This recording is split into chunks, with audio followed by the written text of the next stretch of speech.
In the world of Hollywood, movies get greenlit and redlit. They get remade and rebooted. But we are the ideal. I'm Sam Gasch, and you are listening to Ideal Remake.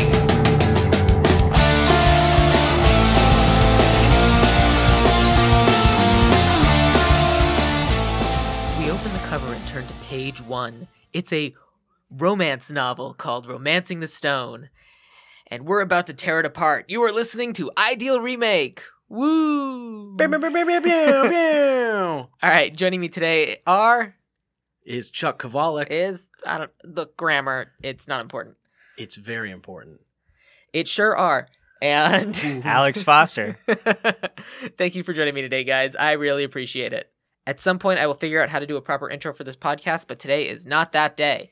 Sound effects, lots of sound effects. Just get some drops in there. That's right. Yeah. Exactly. That's the dream. Just like a Zoo Crew radio show. So, had either of you seen this movie before?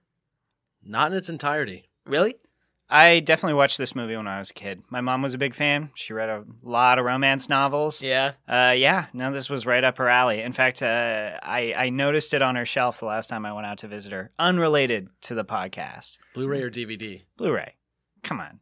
My mom watches Blu-rays, all right? Cool mom, dude. Have we said the word Romancing the Stone yet? I think we did. All right. It's a cover called Romancing the Stone. And then We'll say it a lot more. We'll reference a lot of Yeah. stones and a lot of romance. That's right. My dad is actually the one who recommended this movie to me.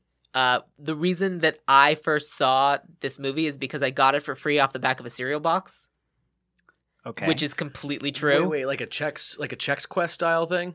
No, Frosted Mini Wheats used to do this thing where if you collected, it was like movie coupons off the back, and if you got, I think it was 6 of them, you could send them all in, and you had your choice of 6 movies off the back of the box. Yeah, it's like box tops. I remember box tops. Yeah, right? It wasn't strictly box tops because I think it I don't know, it was because it was actual like a big, it was something different. I don't know. But I was trying to decide between these 6 movies I hadn't heard of because I was 14, and my dad's like, do that one, it's super great. Michael Douglas has this scene where he falls down a hill and lands between Kathleen Turner's legs and comes up laughing, and it's amazing. I'm like, that's how this movie was described to me, and I'm like, haha, Dad, stop. Okay.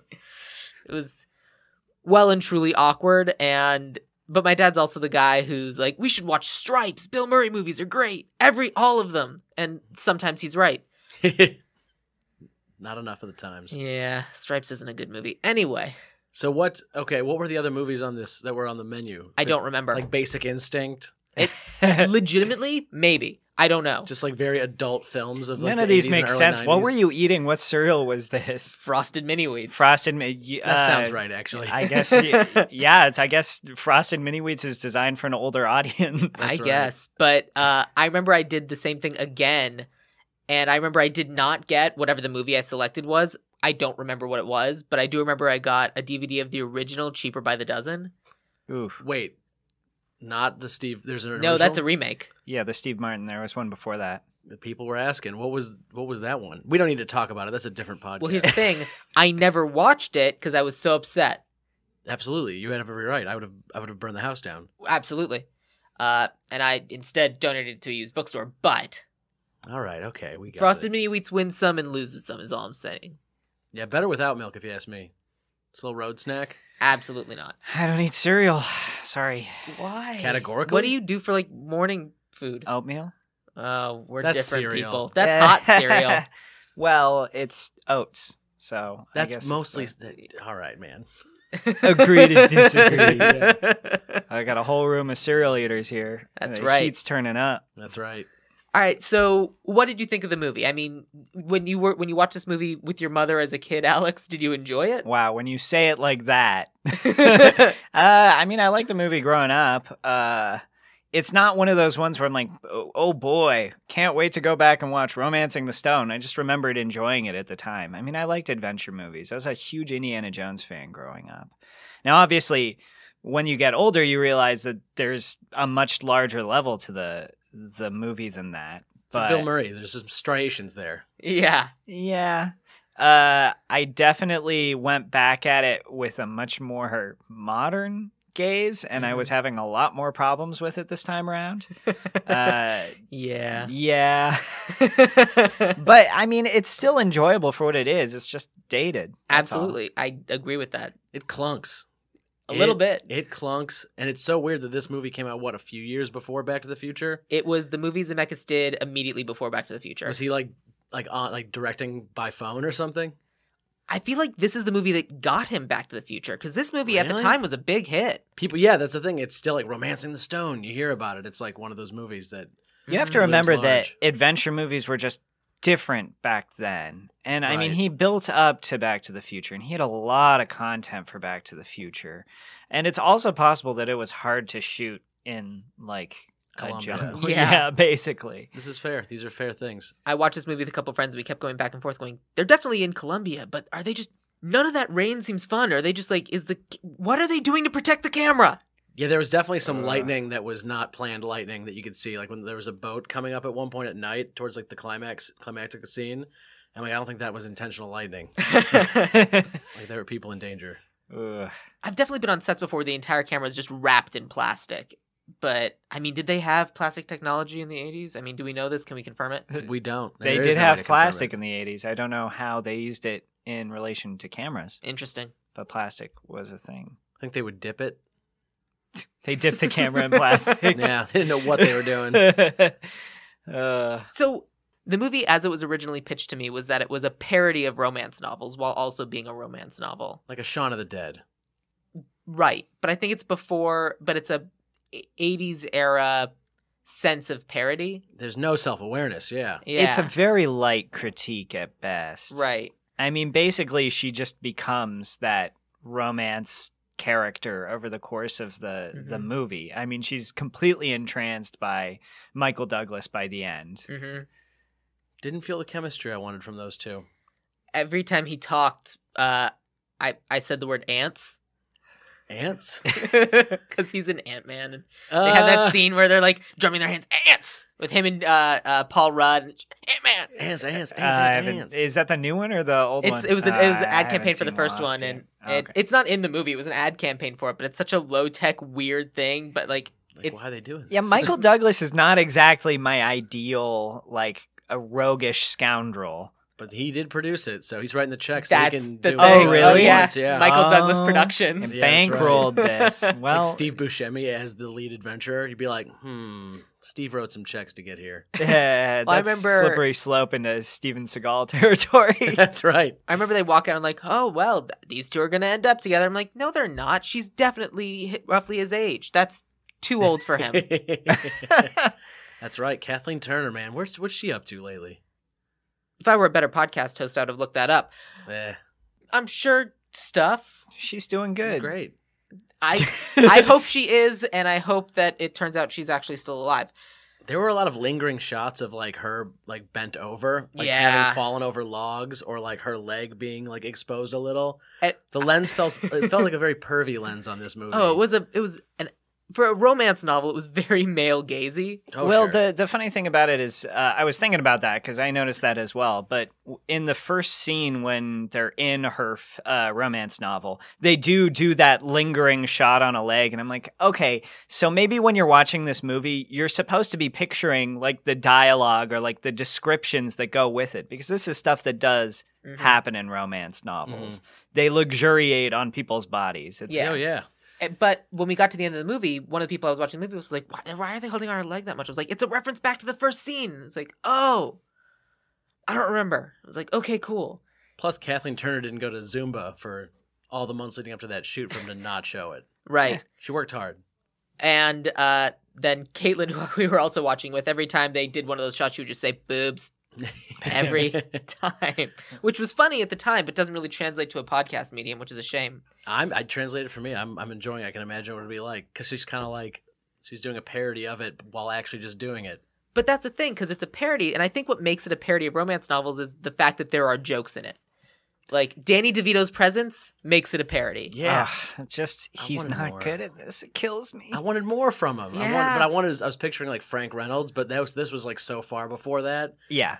that we weren't ready for it. Well, it's, what, 2, maybe 3 separate storylines that are kind of just all sort of pointed in the same direction. Mm-hmm.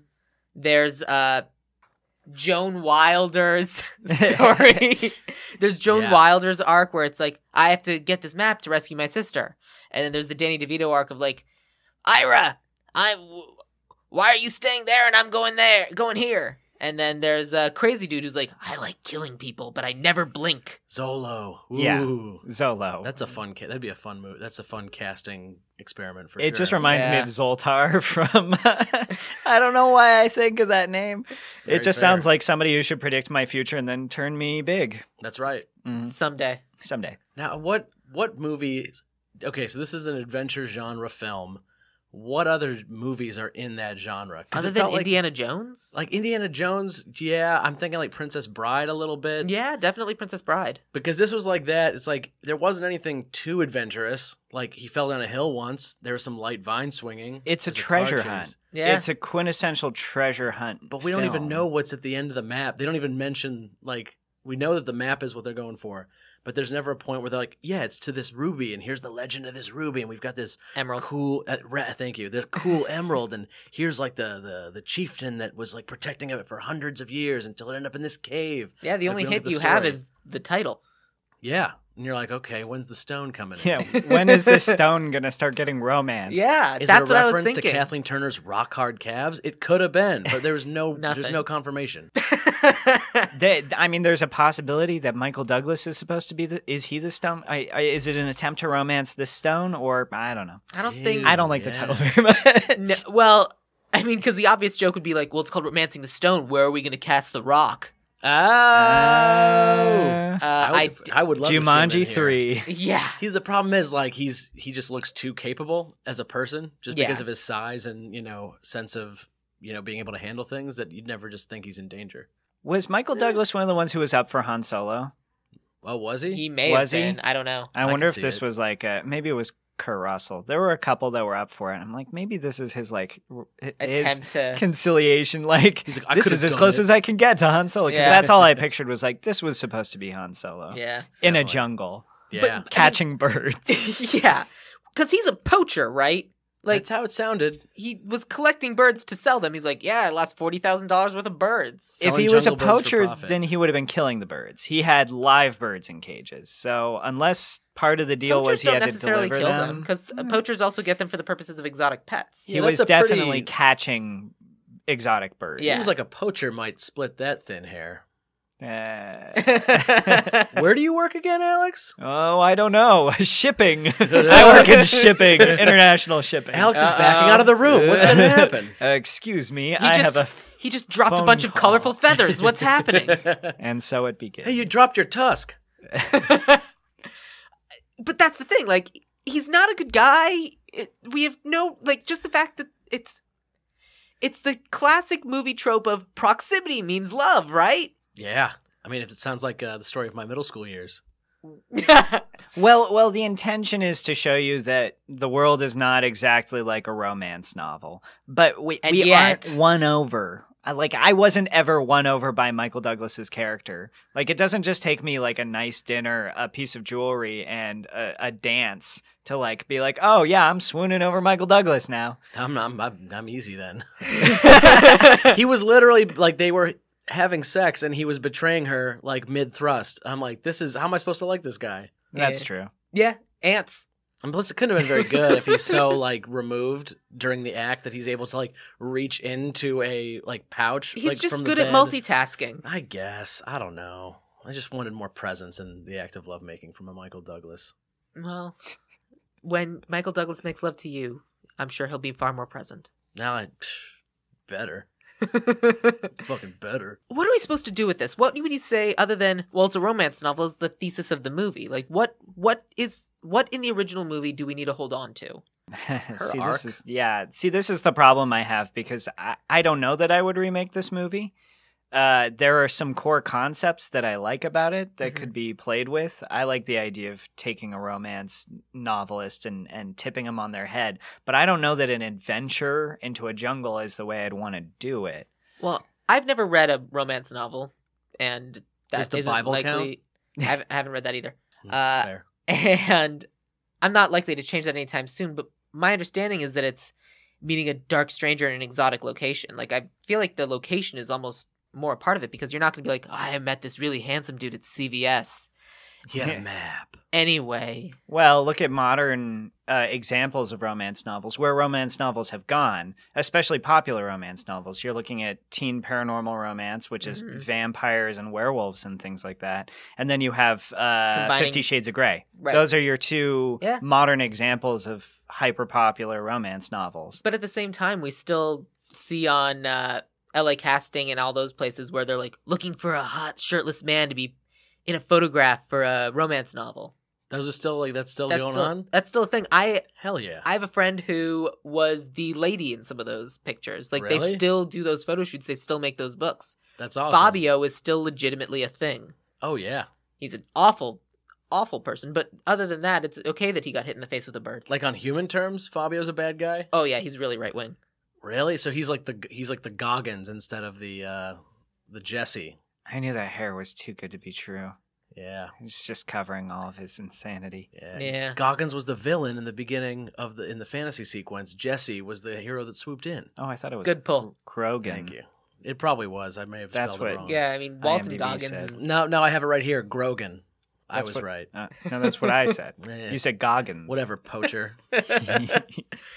But because I think that as a concept works, because that's still a medium that gets read, and I think it gets read at a, maybe not us, but certainly there is a market for that. And I think doing a parody send-up of that could work, especially if you actually lean more and do it as an actual parody instead of, we're doing the movie, but also he's here. Yeah, Make with the yuck yucks, Danny. there's yeah. definitely a way in which I don't know. It's in the zeitgeist. There's no way you're getting away from. And people know what romance novels are. Absolutely. They can understand the concept of romance novel. Even I'm assuming none of us have read. What's the name of that Harlequin? Never read a Harlequin romance Right, novel, That's the which is word. they're the publisher. Mm-hmm. But we all get the gist of it. Right. Theoretically. Hunky male, danger. Well, we've seen it parodied enough that at this point we kind of can figure out the original core concept. I mean, I've never read 50 Shades of Grey, but I've seen enough previews for the movies and heard enough people making fun of it that I kind of get the concept of what the movie is. Mm-hmm. But then, of course, you learn that weird fact, and all of a sudden you're like, that's in the movie? That's insane! That was a thing in the books this whole time? And so I feel like we kind of, as three dudes, kind of get the core outline, but none of the... We get the rind, but none of the inner juice. You talking about of romance novels? I was talking about oranges, but yes. Okay. The So, yeah. oranges were a metaphor for the romance. For the For novel. lemons. Yeah, I see your point. Like, if you're not gonna, like, they're not in the zeitgeist anymore. Romance novels, at least of like the Harlequin type, are just not the kind of thing that are ripe for a send up. Oranges, but But the adventure movie also sort of isn't as much anymore. That's more like the big multi-million-dollar action movie. I don't know. They just did another Tomb Raider, and that's essentially an adventure You're right. film. did that make money? Jumanji is kind of an adventure film. It's just a comedic adventure film. Like, we've Right. actually had a lot of examples in the last couple of years. Yeah, people want them. It's like weird because this movie didn't do either super great. Like the adventure was not very turned up, nor was the comedy. Like it wasn't just that funny. It was pleasant, but it's not like hitting Right. any of these high marks. So same kind of concept again, but then by our standards, all of a sudden you heighten everything. Certainly for the casting I went for a lot more comedic cast. Sure, absolutely. And because I definitely think that's what you need. Yeah. You either have to lean into the comedy or you have to lean into the romance. And it's supposed to be parody. I mean, the depth to which you parody romance novels is really up to you. But at least the intention of this original film was to be pretty comedic. It just felt like it fell short of that. See, I believe you for sure. I just didn't feel that as a modern viewer. Absolutely. I just didn't feel the parody because, like, the only entry point we really have to that is the fact that she's a romance novel writer, and then it's all part of her arc of, like, she goes from this, spinster, lonely, checking out weird-looking 80s dudes in, like, some restaurant, which I That guess was a so thing. weird because Just all these, three like, of us living I'm sitting there there were so like, excited for my publisher, by the way. My pick for my publisher Oh, yeah. is so good. You can I'm really so roll with proud. this one. Did you guys see Hereditary? No. Well, never mind then. I'll forget that example. But But it definitely just those two leering, dudes in the bar just were like, not attractive, right? But it was supposed to be comedic. It was just not. It didn't hit. That's all. Yeah. Same thing with Danny Well, DeVito. that said, it hit with my dad and your mom. They Well, love this movie. We've already discussed your dad's opinion, and I know my mom's. I love you, Mom, but I don't like the same comedies you do. Yeah, she wants the same with my 4K. dad. But the But again, she read romance novels, so to her, this is parody. But my dad didn't. see, but to You me, don't know that's that, the do thing. you? It's not. It Well, doesn't my feel dad like is the one it's- in the family who reads People magazine, so it could go either way. Who knows? But yeah, with this pair, I don't know. Like, we just get it because of how it informs her character arc from being a person watching from the sidelines, watching her sister have these adventures, even though we kind of really don't get that explicitly, Yeah. to being the person in the adventure. Even though that moment is kind of totally like has its balls cut off when she misses the knife throw, which is like a moment that's not funny enough to earn the fact that it kind of fucks with your whole like character arc a little Well, bit. again, it's a reference to what happened in her book. Like, this is definitely going to work because it worked in the book that I wrote, and then it just doesn't. Exactly, yeah. And I think I just didn't get enough of those moments of like, this is like one of my novels. It didn't do the rule of threes. Yeah, exactly. That's what it needed. Well, they also didn't do a good job of misdirecting us at regular intervals. They needed to set it up completely to succeed and then have it go a completely different way. And they Mhm. needed to do that really clearly throughout the film if that's what they wanted to pull off. Well, then let me ask you this. What are things in the movie as it is now that you liked that you would keep? Alligator death. Yeah, absolutely. I want to see a guy's hand get taken off by a gator. Yeah. Well, I mean, to me, I mean, there's look really at those snappas. Yeah. there's really only two ways to remake it. Try to remake it as honestly as you can based on the original story and just breathe pass. new life into it. Or my inclination is to go a very different direction and take one of these modern romance novels that is popular and is very prevalent and try to romance that stone instead. Ooh. Yeah. Nice. Good turn of phrase. And Like you mean like in the Twilight 50 Shades of Grey way? Yeah. I think you either take a Twilight tact or you take a 50 Shades tact, which there are parodies of both of those movies out that are not good at all. I definitely think that if you were to remake this, you would have to, I don't think necessarily pay homage to Twilight because I think that's a different, younger market, but I definitely think you would need to make reference or do at least some sort of send up to 50 Shades of Grey. Right. Because that's the Harry Potter of romance novels. Yeah. That's the Harry Potter of bondage. Yeah. Now it's weird because I think the main character works really well. I think you're Kathleen Turner. I just spent I didn't hear how you started that. I spent the last 30 seconds trying to come up with a pun for Harry Potter and bondage. Yeah, it also occurs to me that the BDSM crowd probably doesn't appreciate that at all because it's probably very derivative. A Kyo ball gag. That's all I got. No, Ball all right, gag. yeah, all right. So anyway, Kathleen Turner, I think her character works really well because she's this kind of like voyeur onto the life that she wants to live through these romance novels, but you could do that in any way. It doesn't have to. I think like, I don't know, maybe we're talking or maybe we all agree that having romance novels involved at all is kind of, I don't know. I think it's good. tapped. I like the idea of her being a romance novelist, Mhm. and with the exception of some of the characters who are supposed to be comedic, I don't necessarily mind any of the performances. I think it's really more of a script issue. It's an antiquated script for our tastes. You change the script, it's the same sort of performance, could do better. Yeah, and let's get a director that's not working on his opus while shooting the movie. Maybe. Yeah. But I don't necessarily mind that Joan Wilder is... How are you going to write us out of this situation, Joan Wilder? That, first of all, that's a terrible line. Never have that line in the movie again. But it's kind of establishing, okay, here's the world as we know it, as we expect it to be, and then here's how we deviate from that. Here's the expectation of the romance novel, and then here's what we do in reality. Okay. I got it. Forget the idea of romance novelist. I think she should be like a successful social media influencer, like an Instagram brand ambassador for like just out, like, the picture of like somebody in a tent overlooking like a glacial lake. I have to ask and this they're question. just like their feet are just in the photo. How young did you cast this lady? Oh, I don't know. Let me see. But I think that's a person that could be any age, really. You know what I mean? I think if we're talking about it did feel like these characters were kind of older than your standard like Hollywood like adventure movie cast at this time, but it felt like that was kind of a thing in the 80s. It felt like we've really gotten, like we're really robbing the cradle as, casting directors lately, more so than we would have previously. I cast someone in her like mid to late 30s. Well, round of applause. I cast a 15-year-old Russian gymnast who does not speak English.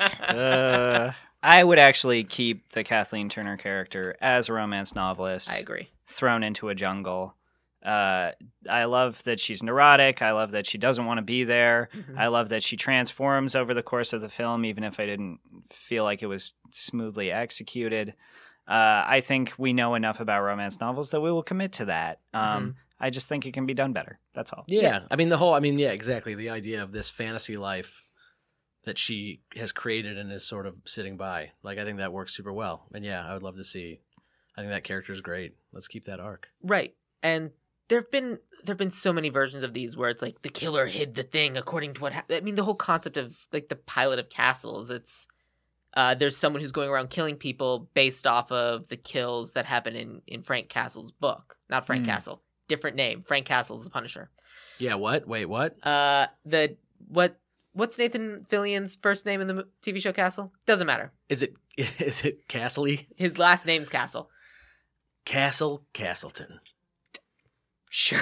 I haven't seen the show. I bet it's great, though. I hear good things. Yeah. But I don't think we necessarily should do, follow the clues based on the book, but I do think, like, she has to have an expectation. Like, she's lived so long in this world of writing romance novels that she expects the world to behave like that. Mm-hmm. And then it doesn't, because that's not how the world works.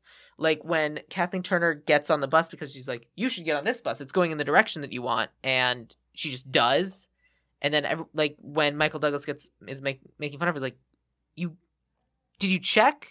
Why would he have any inclination to tell you the truth? What does it matter? Why Did he are you have like a this? menacing mustache? Why would you believe him? Did he blink once at all ever? It's funny because as we talk about this, I just changed who I cast for Joan Wilder. Did you really? Yep. Whoa, Love it. who was it and who is it now? We'll get to that. Okay. We'll get to that.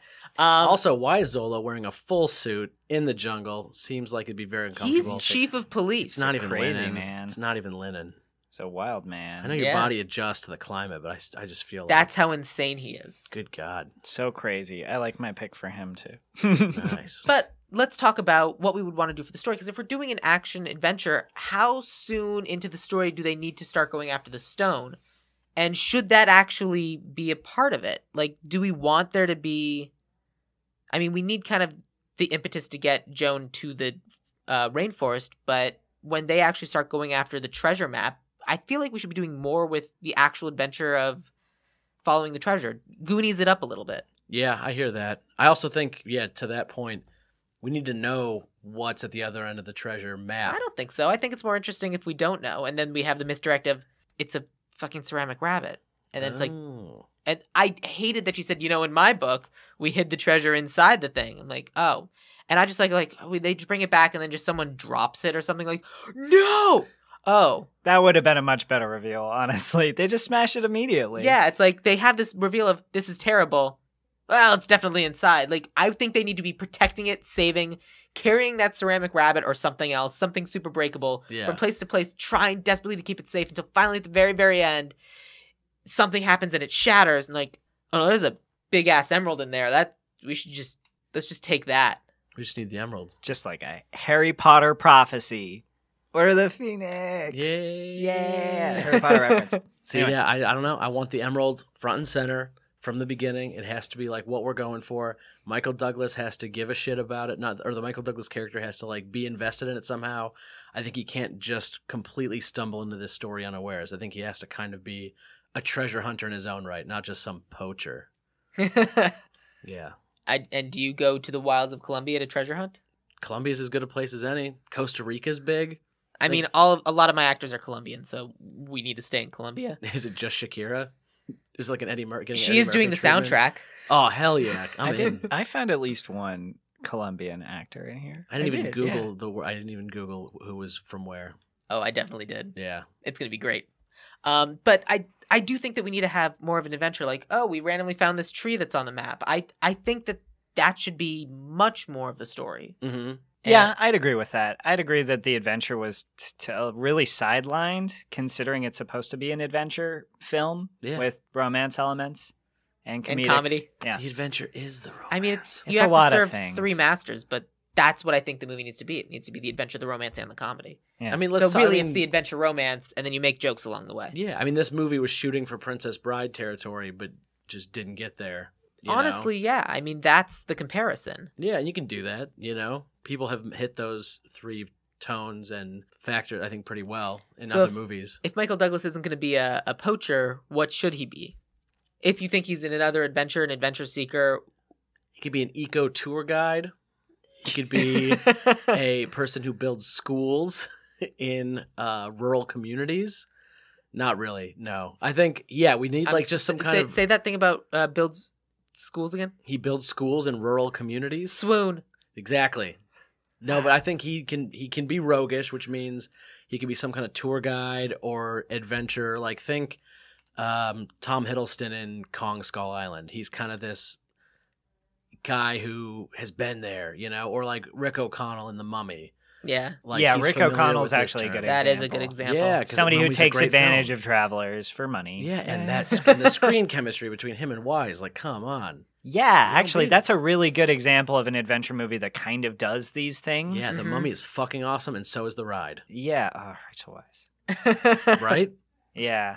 Well, do they? She can be do my it? They do constant still gardener. do it. Oh, guys. I just her come on. knocking over those bookcases is just, and when she's drunk in the see now I just want to watch The Mummy instead. It's great. Can we recast The Mummy? We can't because it interferes with the movie that I wrote that I need to sell Tom someday. Anyway, Cruise, yes. Rick O'Connell. No, but I bring think back Brendan Fraser. that's hell yeah. See, I don't know He if I can would still do it. That's right. I think he should. But Blast I don't from know. the past. I don't see this movie taking place in Colombia. It could take place in Colombia, South America. I want like it to be a very like crossroads of the world type of place, like someplace that we kind of don't know enough about. Like So Colombia. Like Colombia could work. part of the Zanzibar. Part of the reason why I want it to take place in Colombia is because what happens a lot in the movie as it is now is this is definitely what Americans think Colombia is like, right? We're gonna dress this up because when she's walking in through the airport.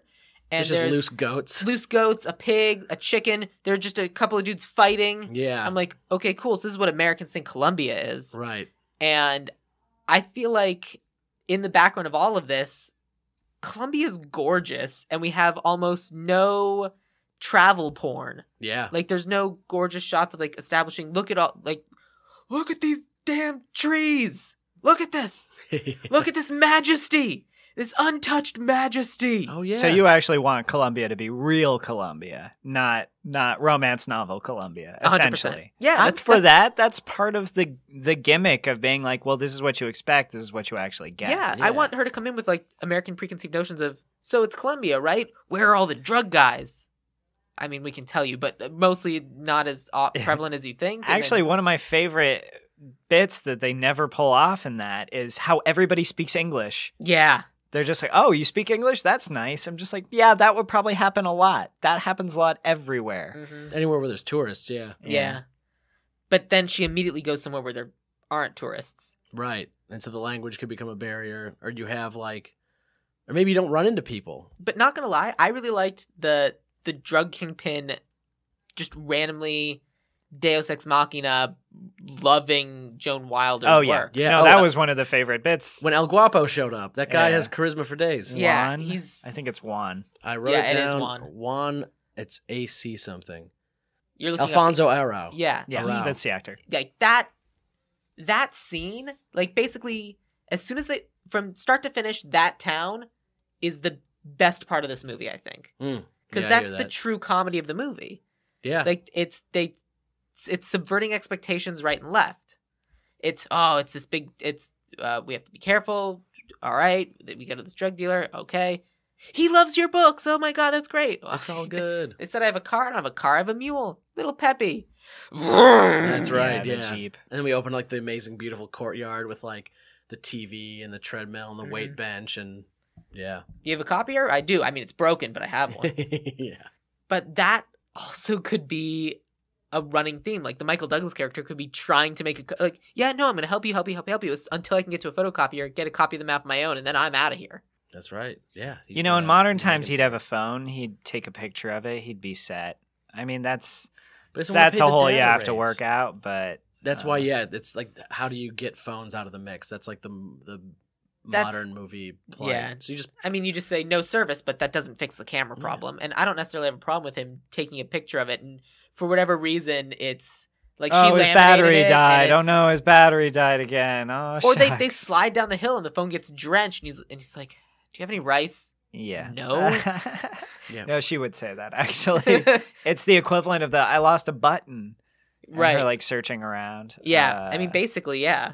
He'd probably just be like, all right, well that phone's out. That's why you can make it. It's a good thing it was a burner, because I'm a poacher. That's right. Can't have the animals tracking. What if he down. just was a poacher, like a legitimate poacher? What if he was there to kill endangered animals and sell them to rich people? Again, poachers also capture them. Yeah, but because what they're if he is exotic just pets. actually as bad as he needs to be in order for us to be like, he's not a good guy? So, but then what? Well, can we redeem that guy in a 90-minute movie? Here's a legitimate unhealthy fantasy that gets played up in these romance novels all the time. Go on. The concept of saving someone. Like, I can save him, I can fix him. Totally. Redeem him. Yeah. Yeah, and so just in romance novels that happens.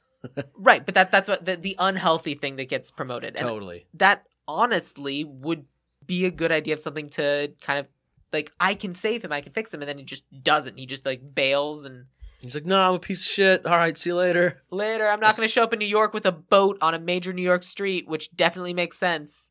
Yeah, you'd have to. That made me so angry. I was like, this is a cool looking shot, but absolutely not.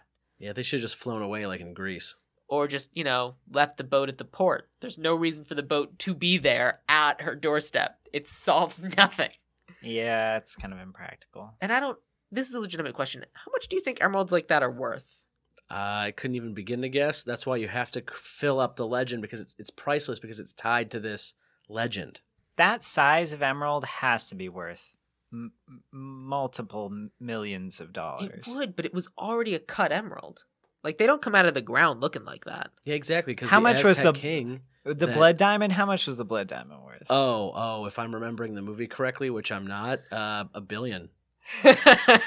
Well, I'm glad we did our fact checking on that one. It's about it's like a half blood diamond, probably. I'd say that. It seems reasonable. Positive blood diamond. But I mean, there's always going to be collectors for that sort of thing. But that's totally like, it's incidental. It's not important. It's going to be worth enough money that he's going to be able to achieve his dream, which is why he's going to want to steal it or obtain it. Right. But to get something that valuable, you need to have someone to sell it to. And to have the Michael Douglas character then turn around and try and sell it to the Ira Ralph character, that's more interesting. Like, get them involved with each other, because the Ira Ralph characters are just these weird parallel goons. Yeah, they don't do anything. No. Yeah, what was it they wanted again besides kidnapping? They wanted the emerald. That was that was the last big score, because at the beginning, Danny DeVito says, "We got enough stuff. We got everything here. We have enough to live comfortably for the rest of our lives." We agreed that our characters want nothing. Except this one thing for arbitrary reasons. This is the last one. Yeah. Ralph, you go get it. I'm going to stay here and eat steak with this lady we kidnapped. Also, that's the weirdest looking man to appear in a feature film. Ira? I definitely want to do the same hairstyle, just on a different person. Yeah, so. just like the full... Stay with me. The full Friar Tuck with like the way too wide mustache. Keep that in mind when you hear my casting choice. I will.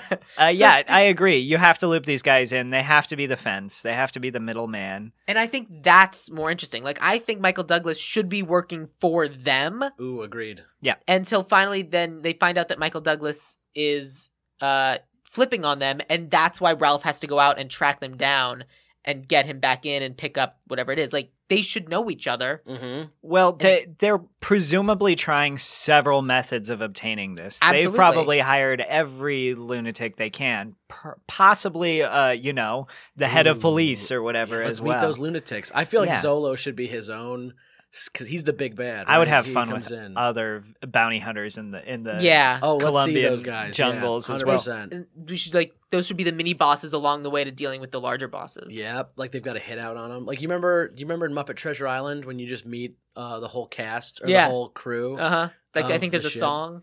There's a song, but it's right before big ugly baby eating O'Brien, and then Right. it's Oh, here. But then Yeah. it's a lady, and then you have like that old was Tom. such a great. You're right. sequence. Let's Tom. just do a Muppet movie instead. This is what well, the Facebook you meme guys was. are gonna love where I put Grover. But yeah, like we get like all those cast of crazy, nefarious characters that are then going to inject themselves into the action and, zhuzh things up a little bit, make it fun and exciting. Because Vine swinging We're isn't putting a doing it. lot into this movie right now. Like there are Absolutely. a lot of elements to this. Hell yeah. Some will go. Yeah, well, I think that the first bounty hunter, treasure hunter that gets encountered needs to be the Michael Douglas character. Like, I think he needs to be the first bounty hunter that goes after it, and somehow they end up working together. Like, somehow, he's gone and done these different jobs for them before, but, like, he's never killed a lady, because that's the big romance element.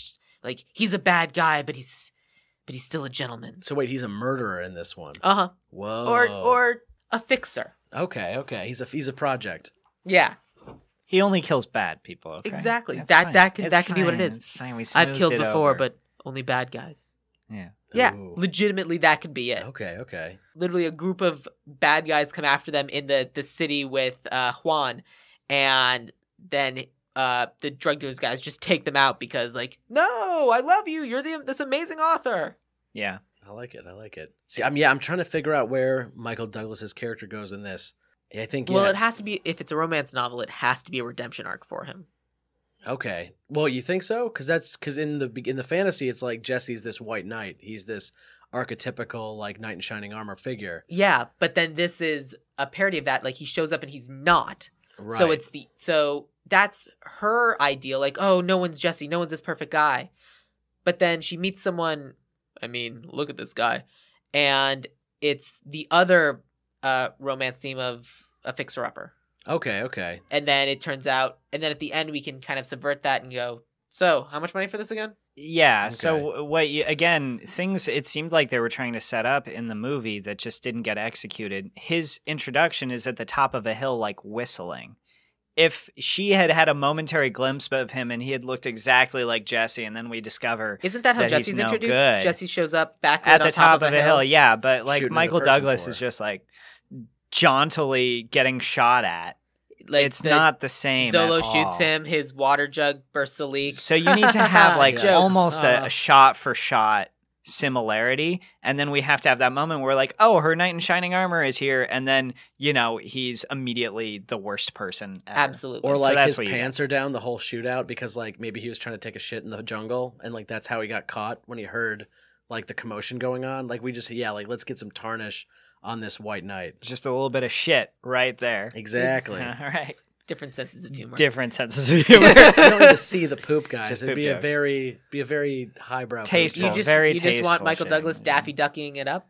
Yeah, I could think we could see some Daffy ducking going on. Like he has. I think it'd just be very funny. All yeah. shirt, no pants.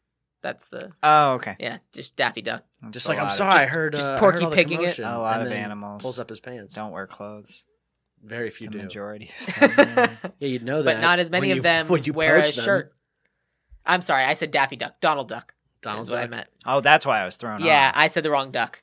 Yeah. All right, well, so then let's get into our cast. Let's talk about who we think a good Joan Wilder would be.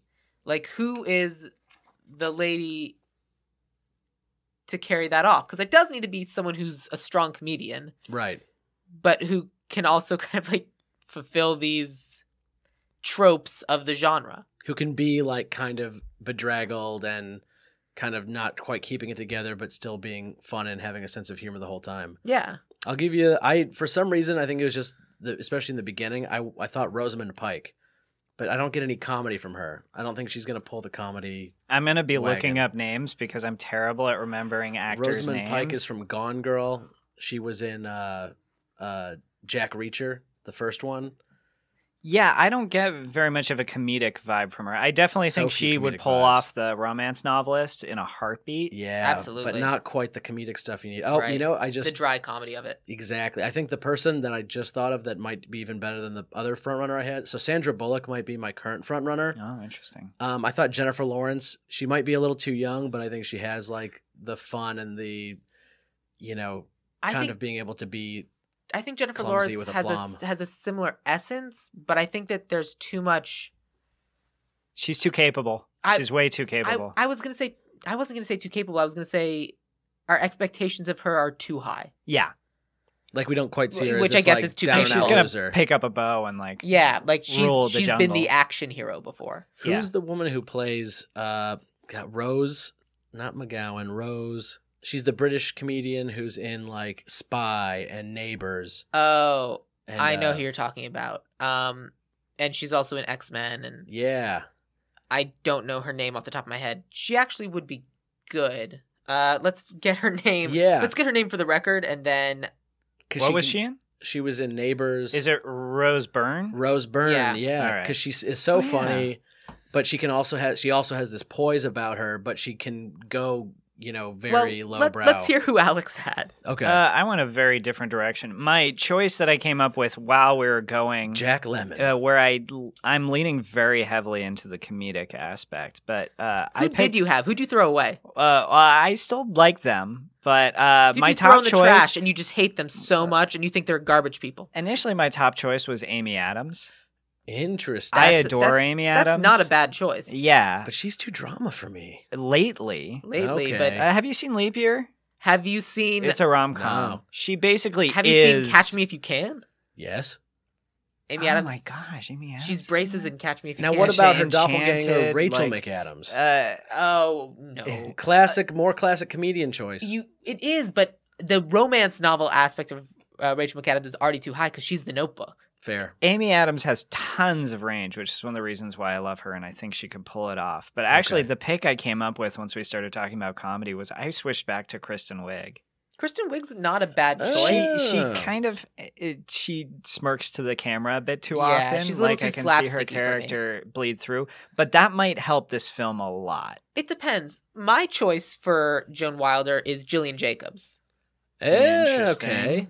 Interesting. because she kind of can go back and forth by being the dry comic and also the clumsy. I mean, her character of Britta on Community is kind of. We want a touch of that in this, I think, but also I think we want a little bit of just the awful, conceited person that she is in love. Right.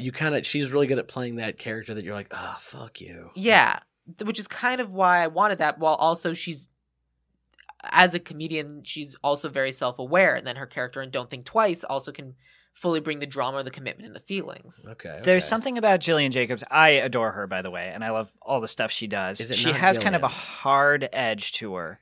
And when I think of a romance novelist, I picture somebody who kind of languishes in fantasy. I get that. And I have a hard time picturing Gillian Jacobs languish in fantasy. If she would She's just smoke not a cigarette and be daydreamer. bored. Yeah. Yeah, she's not a daydreamer. She's realistic. She's grounded. Then the person of all of the people we've picked so far, I would lean more towards is Amy Adams. Yeah, I See, mean, give me Rachel McAdams for that still. I'm still thinking, if we're going McAdams's, what do we think of Bryce Dallas Howard or a Jessica Chastain? You gotta stop pitching. Really? Yeah, you pick one. I did. I have a whole range. I have a whole list. Gotta pick one. Wow. If I'm picking one, I think, okay, what about Jennifer Aniston? How does that strike you? Absolutely not. Not enough range. You don't think? All right, I'm settling on, give me some Sandy B. I want Sandra Bullock in that role. And you think, how old is Sandra Bullock? I mean, she's over 50. Yeah. I would strut down the path of Sandra Bullock. I honestly think Sandra Bullock is too capable. Like, if we think Jennifer Lawrence is too capable, I think Sandra Bullock is. I But mean, think like, what was it, Miss Congeniality, you know? When no, she's that's in- the wrong end. Yeah, she when starts she's very like an capable and agent? has to learn to to be be. incapable. Well, no, she has to learn Right. to be some kind of feminine concept. Yeah. Oh, wait a second. I I see mean- what you're saying. So she goes from being like, Yeah, you're doing it backwards. yeah, we need that arc in reverse where she's kind of so like, what do they call it? She's comfortable. The character is very comfortable at the beginning, and she's thrown into a situation where she is not comfortable, and she's not having a good time. And then she slowly eases into that world, and by the end of it, she's an adventurer like everyone else. Like, you see that transformation happen very clearly. So I Mhm. almost want like a Liz Lemony kind of character at the top, Right. And then I want to see them become, an adventurer by Right. the end. Someone who, good. basically, did you guys see the new Jumanji movie? Yes. No. Basically, you want the arc that the blonde takes. The The Jack Black? The Jack Black character. Right, okay. The Jack Black blonde. Yeah. Basically, like, she starts as, like, the ditzy, self-involved person, and by the end, like, she's all sorts of granola, like, let's go camping. Mm-hmm. Yeah. Yeah, absolutely. You know what? I think I'm going to double down. I think Rachel McAdams is who I would go with for this. I'm going to steal my disagreement that I had with your original pitch and make it my own pitch. Tell you what, we'll end on Joan Wilder, because obviously she's the most important character in this movie. Who do you see as her Jack? Originally, I was like, hey, Zac Efron, because I think it's funny. Oh my God. But I threw that away, and the person I went with was Rafael de la Fuente. Who? Is a Venezuelan actor. He's on Dynasty. And I picked him because it's really weird that the one white lady goes to Colombia and finds the one white dude in all of Colombia. Yeah, that's well, that was the 80s. Sorry, You Rafael. were ready to what? push that boundary. Rafael de la Fuente. That's yeah. Spanish for of the Fuente. Good pull. Oh, he's Thank handsome. Yeah. Let me see. Not gonna lie, to find Jack Colton, it's a romance He novel. has kind eyes. Well, what I did was I literally went through a list of the 100 most attractive guys in Hollywood. And you're like, this is the class of person we're dealing with. Yeah, because Was Michael Douglas that guy in the day? Oh, yeah. Okay. If those two random schmoes in the bar were, Michael Douglas absolutely was. All right, I hear that. I mean, he's the guy who is married to Catherine Zeta-Jones. That's true. That's like the expectation. Like, it's Michael Douglas. It's Michael Douglas level attractive. Okay. I do very much agree with the idea of casting somebody who is actually South American. I did not think of that when I cast my Jack Colton, though. No, I have underlined here like whites only, which sounds really bad. Wow. To hear it, yeah. Like, that's gonna sound really bad out of context. This podcast is going out to people. People are going to hear this. Which people? I can name his them. fans. Oh man. So there's just one Colombian guy like that motherfucker. I just went right straight down the adventure action film route and tried to pick people that I felt had some comedic potential, like so you picked the not current just dude who's action playing Han stars. Solo? No, which I like Solo, so that's a whole other. Whoa! It's fine. Oh boy, contention in the room again, and I haven't even said the names that I picked for Michael Douglas's replacement. I went with either Jeremy Renner or Chris Hemsworth. Interesting. They're both on the list. Yeah, attractive. After Ragnarok, I'm like, oh, actually, yeah, I can see Chris Hemsworth doing some actually funny stuff. Of the two of them, I would lean more towards Chris Hemsworth because, of course, I would. But because every time Jeremy Renner tries to carry a movie, it doesn't work. Yeah, That it's a said, shame, but did you see Tag? I did not, and he looks like he's fun in Tag. I Tag haven't is seen so it. much fun, and Jeremy Renner is great in Tag. I think he's definitely the high point of that movie, but to me, I just wanted Game Night the whole time. I haven't seen Game Night. It's Game strong, Night was great. Strong. And I know, but I need to watch. Oh, it. is this Haven't your done it Rachel McAdams coming back around? You're just gonna keep trying to pitch. I'm gonna, so I think, okay, hear me out. Jack T. Colton, Rachel McAdams, doing an Eddie Murphy, playing multiple roles. For real though, I think I went with the scraggly element of the Michael Douglas character. I thought Tom Hardy would be good. Ooh, Tom Hiddleston really won me over as like a roguish adventurer in Kong Skull Island. Hugh Jackman, I think, could do it. Bobby Cannavale. Again, pick one. Pick one. I think if I'm picking one. No. Don't read a list and then pick one. Okay. Pick one. The rules of the podcast. Pick one. Oh man, I I'm didn't know sorry, that I was know a the rule. rules. yeah, Have I see, had retroactively several burned my choices. Jack T. Colton contribution? Pick one from your list. Yeah, Rachel McAdams. No, really. Rachel McAdams as Jack Colton. I think Tom. One of the Toms. One of the above Toms. Well, those are two very different movies too, because Yeah. Tom Hardy has a hard edge to him. He does. He would definitely bring that energy, and Tom How much Hiddleston comedy would be have either of them mischievous. done? I That mean, said, my guy has Loki is on is- Dynasty. Loki is pure comedy. There are comic elements to Tom Hardy's character in Inception, but not much. Yeah. He See, plays Tom- very stern, which might be a great misdirect because if Yeah. he's got it, then I that think would be Tom part Hardy of the reason might why bring- I picked this actor, Rafael de la Fuente, is because he's on Dynasty, which is basically a modern soap. And I picked it because I kind of want him to go full Naked Gun, like this is an adventure, I want the female lead is a comedian, and I want him to be like kind of the dramatic guy. So those guys aren't necessarily bad choices for that. But he's kind of like, I hear you. He's the one who's kind of buying this world more so. Yeah, But then you're losing a key element of the original film, which is the fact that he is kind of smarmy and obnoxious. Right. That's He true. is not the charming romance novel character. That's true. You're right. Which is why I also went with hunky men, but I tried to lean into people with comic potential because I really wanted them to be Who was your guy again? Jeremy Renner or Chris Hemsworth. I would actually, I think I would lean more towards Jeremy Renner because he actually looks less like that hunky action film star. He's not the even guy though on the he's played cover. like a Bourne movie. Right. But I could he's also not the guy on I the could cover. 100% see Jeremy Renner being a poacher or a fixer who works for a couple of bad dudes. Right, Of definitely. everyone on the list that we've picked, Jeremy Renner I think fits that the best. Yeah. So of all of them that we've said, that's where I would lean. I think I'd go Tom Hardy then. I think because he has the scraggliness, and I could see him be. There's like a sweetness to him more so, like whereas Tom Hiddleston, you get more of like the roguish sarcasm. Yeah. I don't know. Anyway, I'm gonna go with Jeremy Renner. wait. I we're gotcha. Wait, hold on. We have to pitching you? pick one cast, buddy. And then, I mean, I get final say. It's my show, but I had no idea. but yeah, I mean, we're gonna end up with an actual cast. Shit. All right. I like this. All right. It's real. It's happening. So I gotta pick Damn. one. You can't spread yourself out too thin. Otherwise, how do we know? Too much See, of an argument. I thought being a podcast, we would have a conversation about it, but I Yeah, see but there's- we're in a booth. We don't have time for that. we have Oh, we damn. have I only paid for a certain amount of time, and that's all we get. we have like 8 more people to cast too. If I That's can true. pitch Rachel McAdams 10 more times, I'll make up the difference. Save All it for right. the end. All right, so for Ralph and Ira, I picked a pair, and I also gender flipped it. Ah. And because I think that these two, I don't know if I've ever seen them in a movie together, and because I think it's funny, and again, because I was trying to find Colombian actors. Mm-hmm. My Ira is Sofia Vergara. My Ralph is Melissa McCarthy. Oh. And I like if they lean into the, we're blood, we're related, and just Melissa McCarthy just like, are we? Just pale, just getting burned by the Colombian sun Yeah. as she's speaking. I'm sorry, was Sophia what? Vergara from Vergara. Modern Family? I never watched Modern Family. Neither do oh, I. Yeah. Yeah. Okay, cool. So, Sofia Vergara, I could totally see the way Ira works in the movie is he sends Ralph out to do this work and then just himself does nothing. I could actually see that being something Sofia Vergara does, where she just like lounges like, well, I have these people who do these jobs for me, Right.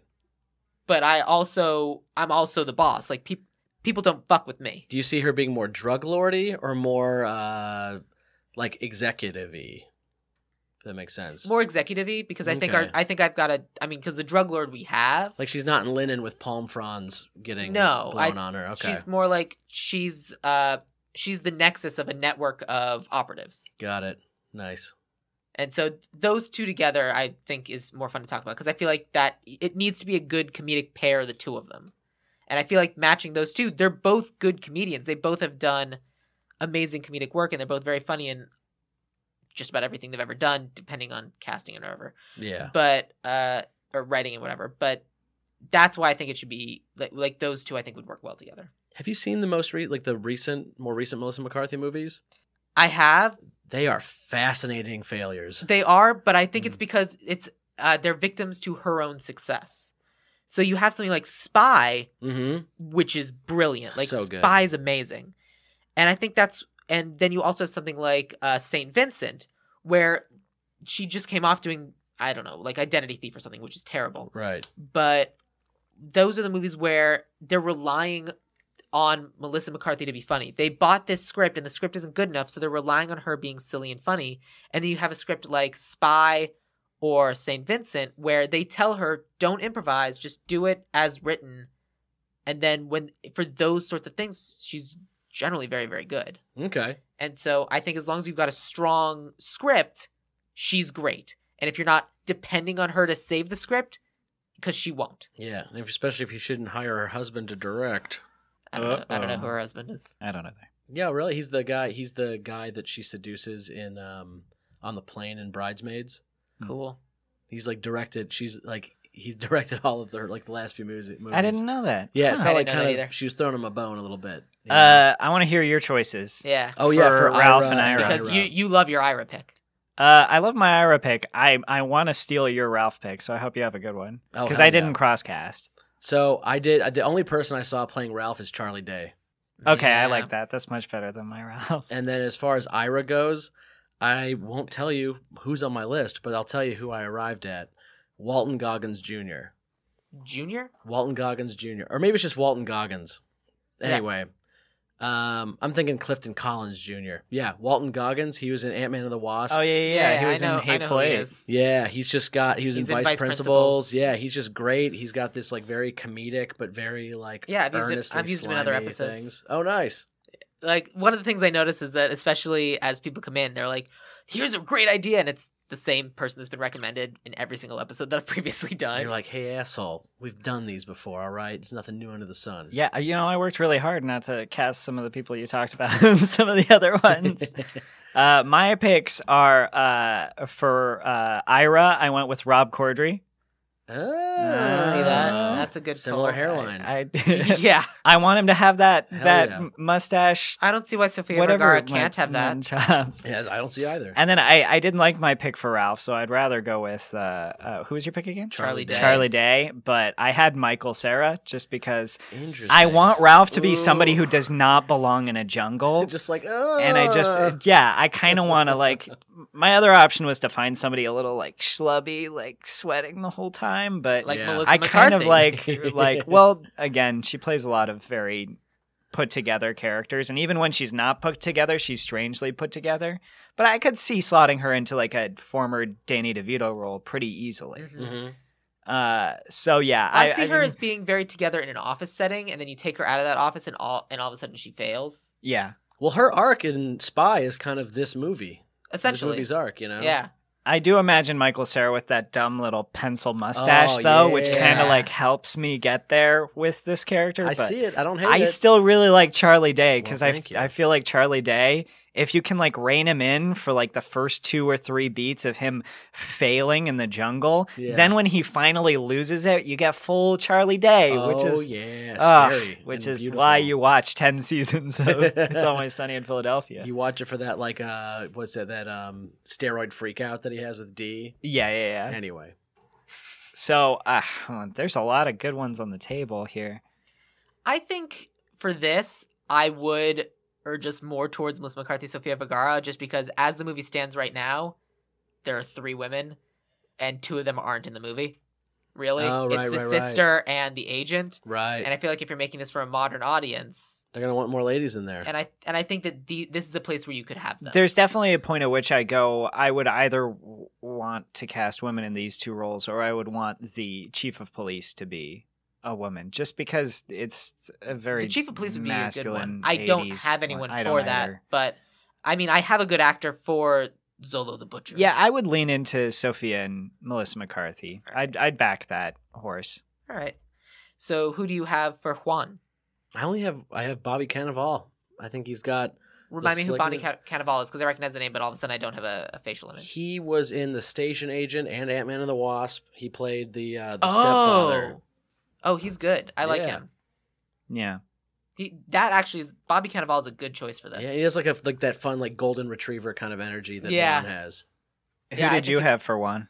I had Colombian actor John Leguizamo. I did too. Did you really? Yes, that's my one Colombian. Oh, that's First the of all, most exciting. John Leguizamo's amazing. Oh yeah. And he does dry comedy really well. Like he can go back and forth between the comedic guy and the straight guy instantly. Yeah. And I haven't seen enough John Leguizamo movies apparently. I just want to, just for honorable mention, my 2 other possible picks. I had Fred Armisen, who was always entertaining to watch, True. Ah. but not nearly menacing enough anymore. no, and I don't because necessarily want to put him in brown face. Well, yeah. He's half yeah. Latin American. Is he? Yeah. He's played he played like a Venezuelan in character in Rec. Parks and Rec. That's right. I also have Javier Bardem. Yeah. Because he's the scariest. When man in he's film. funny, I laugh. What's he funny in? Maybe he's not funny. In No Country. Oh yeah, his funniest role. Oh man. I mean, I feel like we got to go with John Pick a Leguizamo if side. 2 of us have Oh yeah, John yeah. No, Leguizamo. I'm with John. I just wanted to put those other 2 Well, out. I didn't know it because was a competition. I just want everyone It's not out there. a competition. I want everyone it's a out there collaboration. to. You're gonna win some. You're gonna lose some. For the viewing audience at home, just picture Fred Armisen as this guy for like a second, opening the door and like sticking like a huge handgun out, and you're like, you can see it. Oh, 100%. And then can. him like driving his Jeep. But as Yeah. soon as it's Fred Armisen, you know it's gonna be a joke. Of course. Yeah. So that I feel like that's tipping the hand early. Yeah, it is. That's fair. But that only you get him for a beat being scary, and then all of a sudden it's like, yeah. Yeah, and then it's delightful for 10 minutes. I mean, I feel like it needs to go the same way. it's gonna be as John. We get it. It's gonna be John. I can't believe I Well- brought a list to a choice fight. This is. I feel embarrassed. Well, you knew you had to narrow it down at one point. Yeah, I mean, you knew we were gonna go with one person. I narrowed it down to 6. Wow. Anyway. Man. All right. Well, then let me go with something that I'm sure you have at least 7 options for. Okay. What did you recast Pepe as? Pepe? the car. Yeah, Pepe the car? Yeah. Oh, definitely. the best character in the movie. I think definitely one of those dune buggies. A dune buggy. But it has like the fan on the back, and all of a sudden there's a parachute, like, and it becomes a so you paraglider. you want to like recast in, it as a speed racer? as like like in the Bond movie, Tomorrow Never. No, The World Is Not Enough, where they're on snowmobiles, but then all of a sudden the snowmobiles have parachutes, and they're like flying snowmobiles. That's what I would do with Pepe. And that would withstand the bullets being fired at it. 100%. It's above the range of bullets. Nice. I didn't cast Pepe. I put an so- H1 Hummer just because I thought it was funny. Yeah. Okay. So I was like, "That's my tiny little mule." Nice, nice. Yeah. I don't know. Just thought it was silly. Wait, okay. In that And case, we're gonna I make would a- do go do a ahead. Cadillac. I would do a Cadillac, but like lifted on monster truck tires. I would probably That's go. not a bad idea. I like that idea a lot. A Cadillac on monster truck tires. I will go with whichever sponsor will pay the most money. Well, that's the to correct to get their answer. car into this Colombian jungle. Pepsi Cola presents a car. Exactly. Come on, the Mini Coopers in Italian Job. This is a good way to. So that's the only reason they're finance still a film. around. They're bad cars. Absolutely. I like Mini Coopers. All right, they're so- fun and delightful. Who did you guys That have movie is fun and for delightful. Zolo the Butcher? Okay. You're gonna have to go first at some point. So my first pick, and I still don't know if I like it or not, was Oscar Isaac. Dude, same. That was my first choice. Oh, really? Yeah. Mhm. Nice. And my backup was Rami Malek. I just want an intense stare. Remind Yeah. me who Rami Malek Mr. is. Robot. He's also the new Freddie Mercury. He has those angles. He has a very angular face. If you like watch Zola. Mr. Robot, all he does is stare menacingly at you. Damn. Say the first name again. Oscar Isaac. What is his? What's his background? He was in a little picture called Star Wars. That's Ever not, heard of it? No, that's not what I'm asking. He's Guatemalan. Thank you. That's what I wanted. Wonderful. Let's go with Oscar Isaac. Who did you have? Who did My you pick? my pick is Hector Luis Bustamante. Oh boy. I specifically, again, I picked a Colombian actor. Mhm. We're In See, Colombia. I haven't Colombia. watched Dynasty. I haven't I can't Well, pick out any of your actors. This guy I found, I was looking for Colombian and I needed the look. This guy also happens to be a very good actor. He's an Imagen Award. He won the Imagen Award for Best Actor in a Television Series for Little Girl Lost, the Delamar Vera story, and he won the Hollywood Fame Award. But he's not that well known. He's not going to put butts in seats. I don't think this is a character where that's necessary. No, you want him to kind of be a guy we haven't seen before. We don't want a familiar face to comfort you. Right. But on the other hand, there also is the turn of when we first meet him, we don't realize he's the killer. Mm. I mean, Joan Wilder doesn't. The first time we see this guy, he stabs her landlord. Yeah. Yeah. And then the body gets vaporized? We don't know. We don't know. Never have to see it again. Yeah, it's yeah. But I think Oscar Isaac's a good pick. I think he is definitely. I'll give you my alternate pitch. I thought Benjamin Bratt would do a good job too. Benjamin Bratt. He was in Miss Congeniality. Oh, Other I think I know who Things. you're talking about. He's definitely like got more of the heartthrob vibe, but I think he could play like very like slick and menacing, sort of like what Oscar Isaac brings to Drive.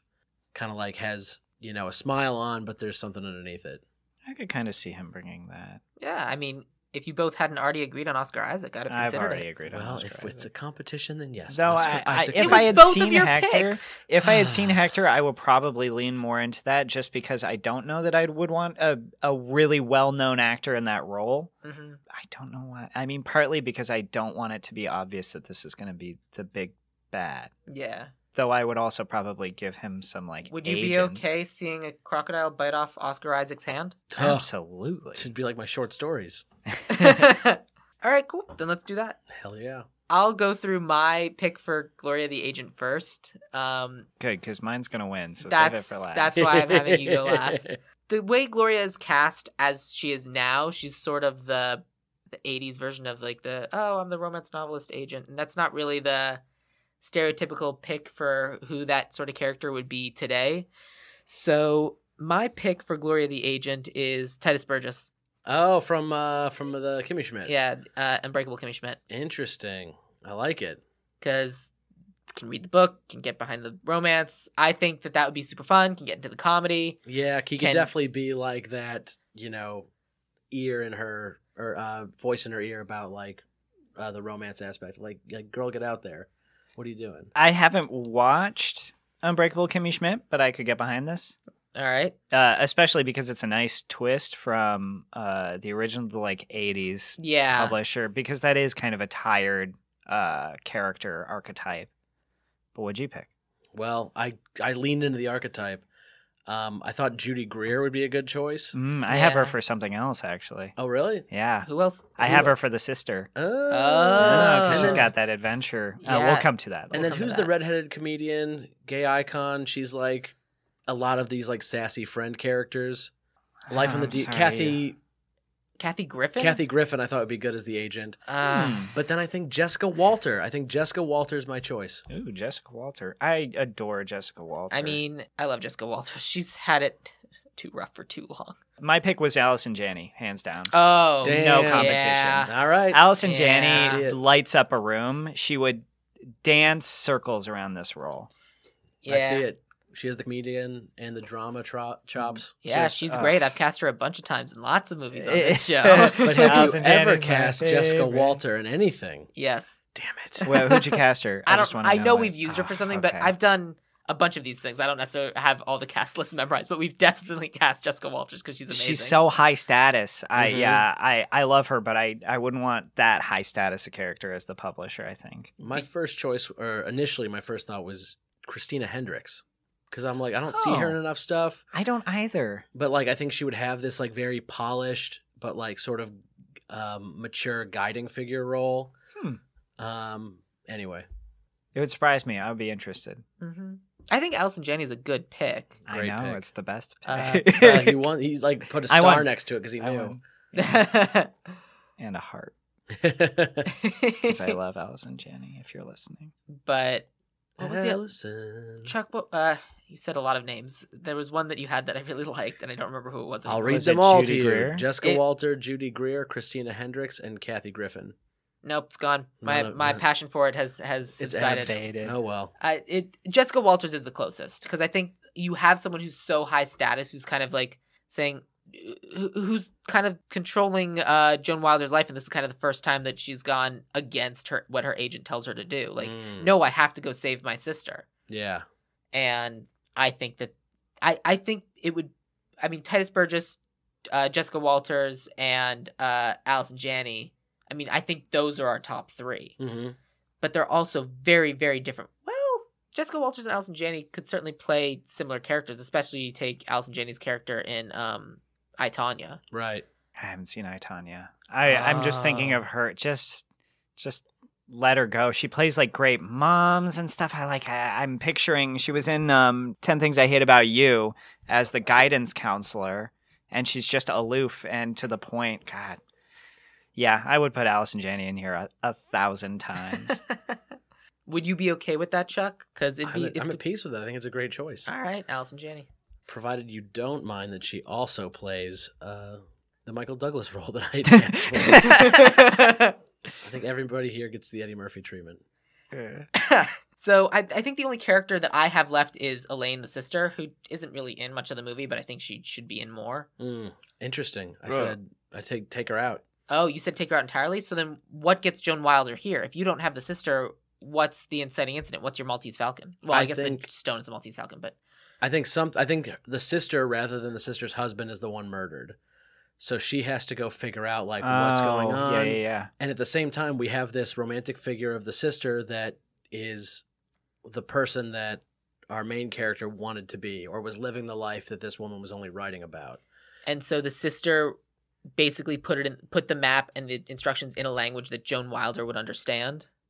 Okay, yes, definitely. Because I'm not going to lie, I really like this idea. Yeah. And she knew that she was going to be killed, and she's our guide through the adventure, but she's putting it in a language that Joan will understand. That makes way more sense than anything else that this movie has done so far. Yeah. Because I kind of agree with that logic, because all of a sudden it makes sense that the gem would be inside based on this thing in Joan's book. All of a sudden, it makes sense that this information would be kind of following along Joan's logic because it was written for her. Yeah, and Elaine's kind of rooting for her from beyond the grave, like, hey, go out there and get it, little sis. Yeah, no, not that. Okay.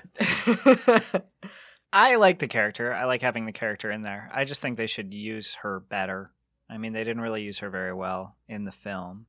I would just slot a really ridiculous comedic character into this role because I want that kind of...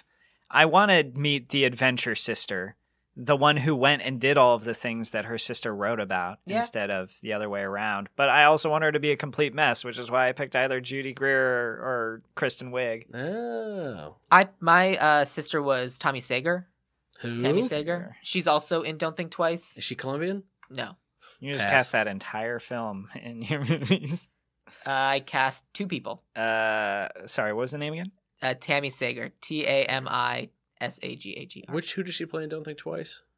The other actress who... She's the one who gets on the writing. Yeah, she gets on the SNL, writing whatever. shows. Like, you The one submitted with a rich writing parents? packet? Yeah. Oh, as the adventure sister? I didn't cast her as the adventure sister. Who'd you cast her as? I cast her as a sister, but I didn't think of her as the adventure sister. I thought of Got her it. it as like, because they make reference to her like kind of going from like guy to guy to guy to guy, and like all of a sudden she found someone, and well, this one got murdered. So I kind of Whoops. see her as being the sister where like this stuff happened to her. Oh. Yeah. But I think we can have our cake and eat it too on this because I really like the idea of her being the narrator, and I feel like it'd be the sort of thing where you see her setting things up and like have flashbacks to the way Joan interacted with her sister. I think that we should go I just blanked on her name again. Judy Greer. Thank you. I think we should go with Judy Greer, but I do think Judy Greer should have Be been dead. murdered. I do think I would so, love but I do love think we the need to do video. flashbacks for She her. gets like a DVD and she's watching it. If you're watching this, I'm dead. Just like flat. Yeah. And then like, It's the but there's a last time. treasure. Honestly, Wah, wah. I would watch the hell out of that. I would Yeah. too, Yeah. actually. You could do like, this is the 'Cause last it would time make we me saw your laugh. sister alive. Dun, dun, dun. Or Yeah. like around or whatever. Like in Arrested Development. Yeah. I cast 4 other parts, so. Did I you wanna cast hear- any other parts? I didn't, so I want to hear yours. All right. And I'll Run through them quickly because we are running out of This time. is a nod back to you, Mrs. Irwin, who's the old lady who says, I don't get in elevators. I might get raped. I want it to Yeah. be Ethel Bevers, the Helen Slayton Hughes, the Yeah. old woman from Parks and Rec, because she makes me Oh, laugh. yeah, 100%. I Say that wanted actress's name again? Helen Slayton Hughes. Helen Slayton Hughes. I did. I cast have it, actually, Michael yeah. Pena. You did cast that one? No, not that one. Go on. I have Michael Pena as the bus driver because I love Michael Pena. Dude, he steals every show. That's true. He would. Does the bus driver say anything? He Doesn't just need does to. not understand what she's saying and then runs into a car. And then I have Rami Malek as the bad hombre. It says bad hombre here on the 'cause list. he's the Which one is at just the a guy who's beginning. like, oh, Joan Wilder. He's the guy with the gun in the village who, with who wand. has like the sides of the shirt but not the middle. Yeah. That might be it. The guy where because they Rami clearly Malek wanted, would be really intense. Yeah. so that the would guy where they work. clearly wanted Danny Trejo. But Yeah, they couldn't get him. the Danny Trejo. And then for the flashback, or for the romance novel at the beginning, I have Daniel Craig playing Grogan, Good the choice. menacing Ooh. murderer. I like that. Yeah. So for Grogan, your choice is better, but I thought Nick Offerman would be kind of fun because it could be like this heightened reality. Jesse, watch that. The Jesse White Knight figure, I thought Nathan Fillion or John Hamm. Yeah, Yeah, But I want to go that's John definitely. Hamm. correct. John Hamm. Absolutely.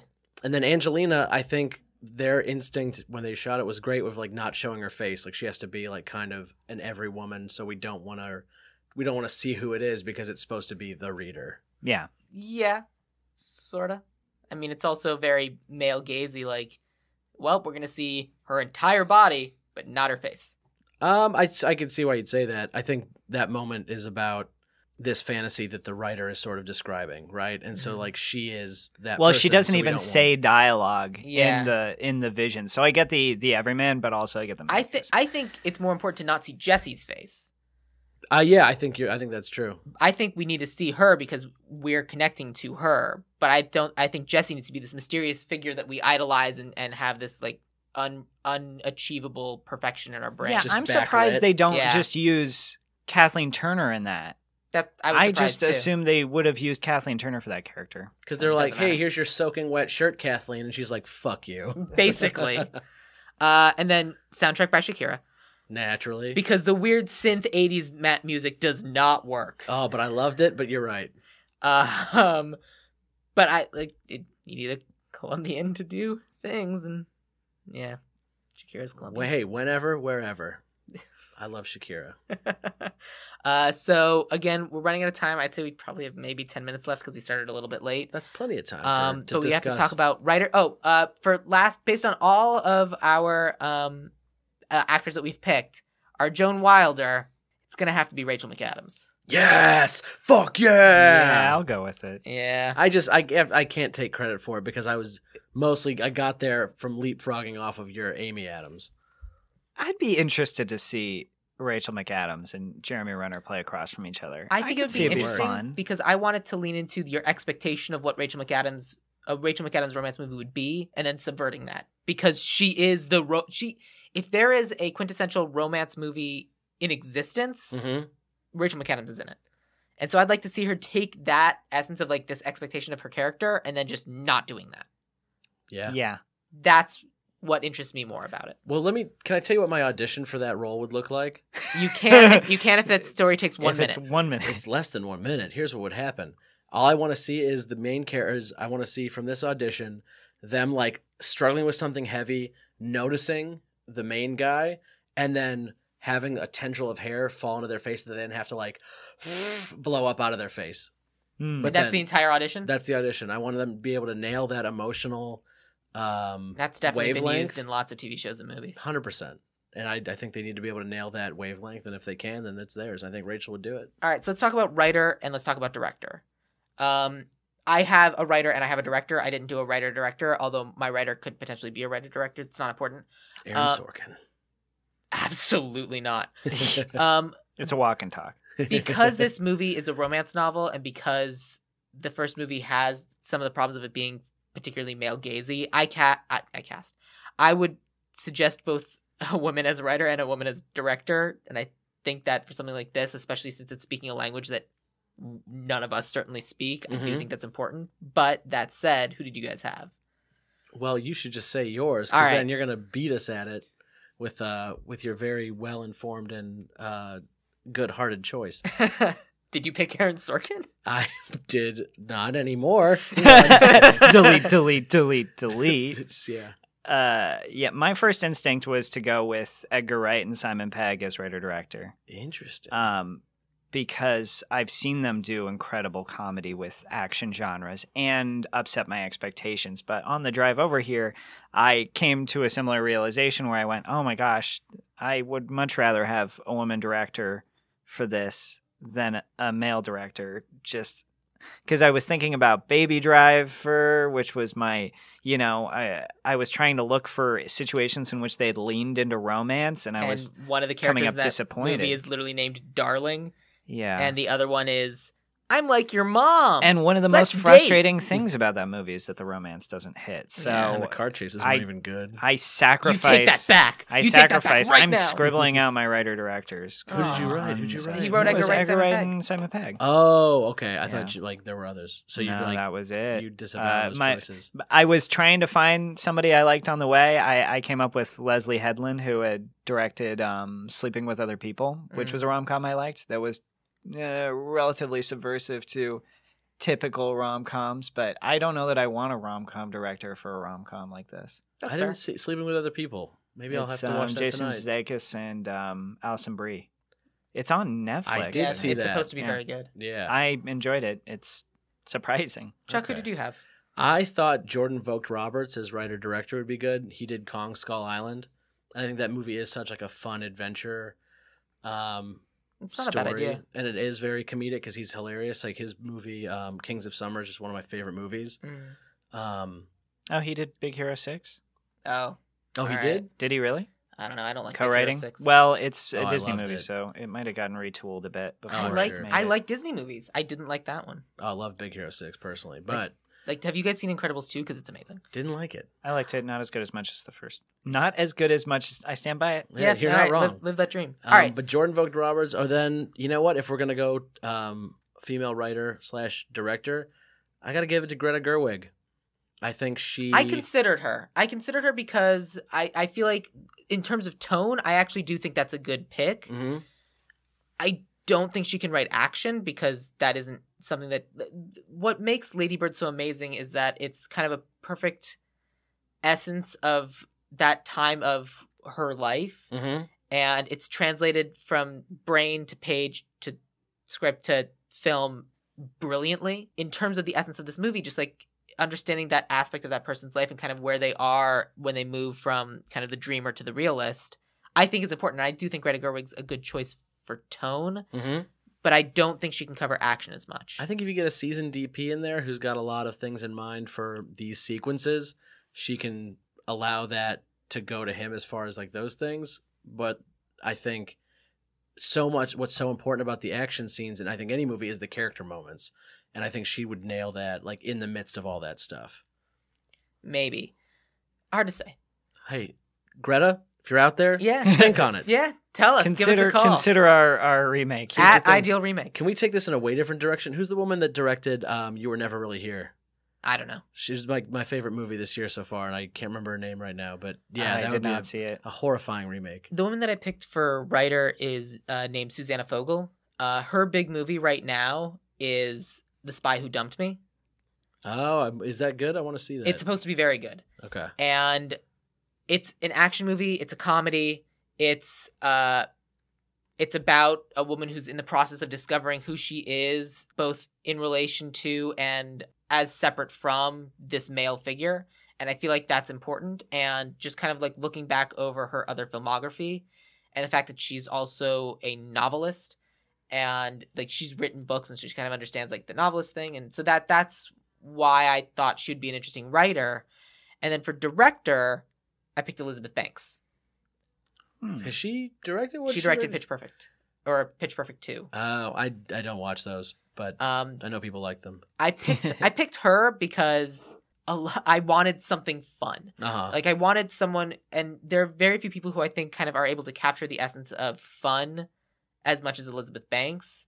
And because I think that if anyone is able to kind of like relate to the ingenue, like the expectations of an ingenue, it would be her.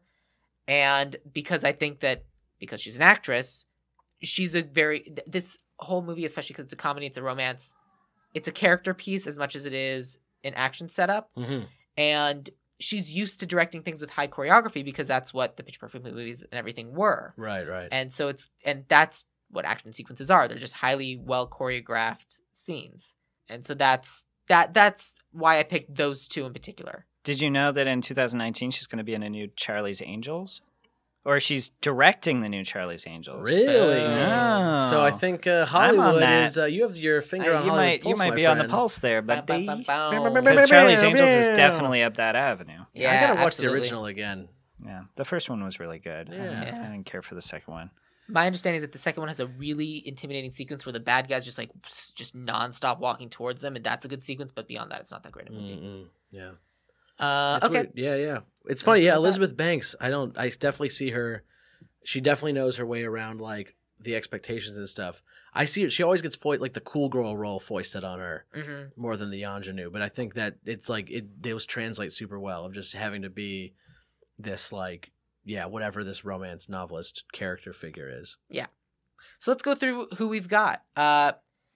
Our old lady is going to be Helen Slatton Hughes. Yeah, running. Grogan is going to be, what's the actor's name? Daniel Craig. Daniel Craig. Sorry, I didn't. Oh, yeah. A bunch of The things were Craig. happening. Hell yeah, the Craig stuff. Jesse is going to be played by John Hamm. Nice. And the lead actress in the book is actually going to be played by our Whoever lead we in the chose. movie. Yeah. It's going to be the lead in the movie because that makes far more sense. Not the female version of the And One guy like it is now? No. All right. Soundtrack by Shakira. Elaine, the sister, is going to be played by Judy Greer, but she'll be dead. Important note. But she's going to be the guide throughout the entire series. Gloria, our agent, will be Allison Janney. Zolo, the butcher, is going to be Oscar Isaac. The little mule named Pepe will be a Cadillac on monster truck tires. Yeah. Juan, the drug lord, will be John Leguizamo. Ralph and Ira will be Sofia Vergara and Melissa McCarthy. Not necessarily in that order. Jack Colton will be played by Jeremy Renner. And our Interesting. lead, our Joan Wilder, is the great, the talented, the wonderful Rachel McAdams. Pew, pew, pew. You got her. We've got a movie. Is this a movie that you would watch? Yeah, I'd see it. I have a movie pass. I'd see it in theaters. How long do you think that movie pass is going to last? At least till the end of the week. Do you think it after will still 15th? exist when this podcast goes live? Yes. You guys heard about the new rules, right? After Yeah, the 15th. 3 movies a month. Would this be one of your 3? It depends on how bad that summer is, huh? Oh. So they're just duplicating AMC I mean, stubs. I just saw that Jurassic World movie, and I would rather watch this movie that we just made up. I'd rather watch paint dry. All right, so thank you both for being on the show. What plugs have you got? Go plugs, go. I am Instagram, performing Twitter. at Improv Theater or Improv Studio in a high school romantic comedy improvised in September. So that's probably after this drops. That is after look this it up drops. on This will go up in 2 improtheater.com. weeks. Yeah. And that's pretty much it. What's the name of the show? It's called Almost Adults, improvised high school romantic comedy. Love it. Nice. Yeah. Dude, you kill the genre stuff for sure. Yeah. That's where I live, guys. I'm a genre. You can see me every second Saturday performing sketch here at the Ruby LA, and then every Sunday or every other Sunday on an improv team called Earhart here at the Ruby LA. That's the last place you want air to be. In your heart? Yeah, It's that's like how- the Amelia variety. That's why she didn't make the flight. Did they find her? I think she was It's too kidnapped by late the to talk about Japanese on a tropical island. Yeah. They Yeah. have a photo it. of. I heard that lead. Yeah. Just because her namesake gave her the heart attack that namesake represents. What? Yes. You get heart attacks like if there's an air bubble in your vein. Like He's hits still your going heart, with the it's- literal air Heart. Yeah. Yeah. The Earhart. Yeah. Yes, I see now. So it's every. Is it first and third or second and fourth? Ooh, I should check. Right now it's just every other. So hey, roll the dice, motherfuckers. Maybe you'll get me. Yeah, I love it. And you should check out all the shows at the Ruby because we're recording in the Ruby's podcast booth, and it's great. Thank Hell you, yeah. the Ruby. Yeah. If you're interested in finding out more about the podcast, you can check us out on Twitter at Ideal Remake or now on Instagram where I'm trying real hard at Ideal Remake as well. I'm doing the best that I can. And if you're interested in finding out more about me, I'm at Sam Gasch, SamGasch. You can also join us on Facebook because Ideal Remake Podcast is in all your social medias, not Snapchat or whatever the new one is, because I'm sure there's a new one that I don't know. 'Cause Yeah. we are old. But thank you both very much for being guests Thanks on the for show. having We me. appreciate having it. Yeah, it us. was a delight. Have you ever thought about dropping the C in Gash and just having like the coolest murderer name? There's a Sam Gash without the C who's a pro football player. Motherfucker. I think he played on the Vikings. Well, then he's. I'm the probably only dead. Alex Foster. Wait a second. If you look up Chuck Kovalik, there's one in Florida who's committed some felonies. Oh no! Yeah. Well, there are no Sam Gashes who spell their name like I do, so So you're good. yeah, it's pretty great. Hell yeah. Yeah, so that's that. If you guys were to take a stone out and romance it, how would you romance that stone the best? Ooh. I'd warm it up with my hands. That's awfully Nice, forward. That's it. I think I would. Where's this stone get? You know, I think picnic. That's not bad. Yeah. I don't know what a stone eats. Nah. I skip it across a pond. Oh, I bet she'd love that's that. so romantic. Yeah. Just And some, then it's some nice gone. varnish and then a nice skip across a pond. That's right. That's lovely. All right. Pew, pew, pew. Well, good. All right. And now we take our sailboat and drive off into the Drive- sunset. Drive off into New York. Drive right. off into the Thank you Bronx. both very much. Thank Have you. a good one.